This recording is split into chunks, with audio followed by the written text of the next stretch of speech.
Science. Depuis plus de 5 siècles, personne ne savait où reposait le corps du roi anglais Richard III. Mais après de longues investigations, les scientifiques de l'université de Leicester l'ont retrouvé.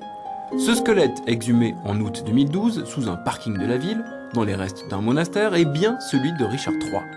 Une datation au carbone 14 a permis de déterminer l'âge du squelette. Et les scientifiques ont comparé son ADN à celui de plusieurs descendants de Richard III. Des experts en armes, en alimentation, en blessures ont également été convoqués pour analyser le cadavre. C'est bien lui. Le squelette présente un certain nombre de caractéristiques peu communes. Il est élancé, il présente une scoliose et il a subi de nombreux traumatismes dus au combat. Cela recoupe les informations que nous avions quant à la vie de Richard III et quant aux circonstances de sa mort.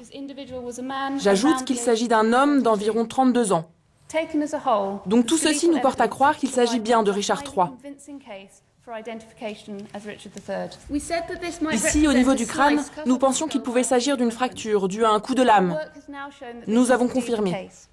On ne peut pas savoir précisément quelle arme a causé cette blessure, mais cela pourrait être un genre de hallebarde.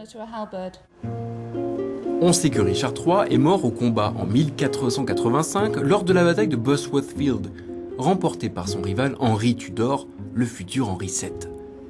Les nombreuses blessures osseuses constatées sur son squelette amènent à penser qu'il aurait perdu son bouclier pendant le combat. Jusqu'ici, Richard III était surnommé le roi perdu. Il va falloir trouver autre chose.